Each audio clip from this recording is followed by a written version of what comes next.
ஜனனி, இங்க பார், இதுதான் எங்களோட தோட்டம். என் சின்ன வயசுல இங்க வாரம் வந்துருவோம். அதெல்லாம் ஜாலியா இருக்கும்.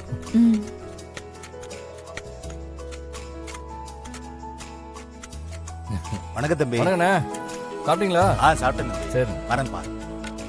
தர்மண்ணா, எப்படி இருக்கீங்க? நாங்க நல்லா இருக்கோம் தம்பி. நீங்க? நல்லா இருக்கேன். மலேசியா போனதுல இருந்து உங்களை ஆளே பார்க்க முடியல. அதான் வந்துட்டேன்ல.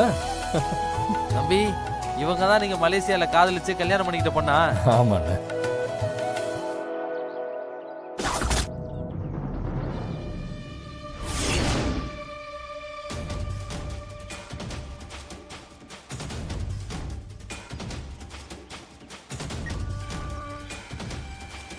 அண்ணே, நீங்க சொன்ன பையனை ஃபாலோ பண்ணி தோட்டத்துக்கு வந்துட்டோம்.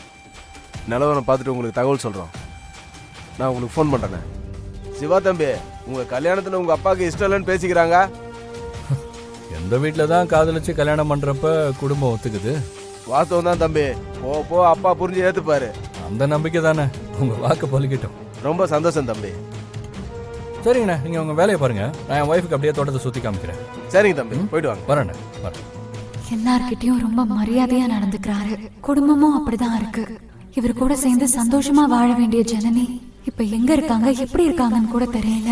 கூடிய சீக்கிரம் இவர்கிட்ட உண்மையை சொல்லிட்டு காணாம போன ஜனனி எங்க இருக்காங்கன்னு கண்டுபிடிச்சு இவர் கூட சேர்த்து வைக்கணும். என்ன ஏத்துக்காதவங்க உண்மையான ஜனனி வர்றப்போ முழு மனசோட ஏத்துப்பாங்க. ஏத்துக்க வைக்கணும். ஜீ5 ஆப்பை டவுன்லோட் செய்து அனைத்து எபிசோடுகளையும் இலவசமாக பாருங்க.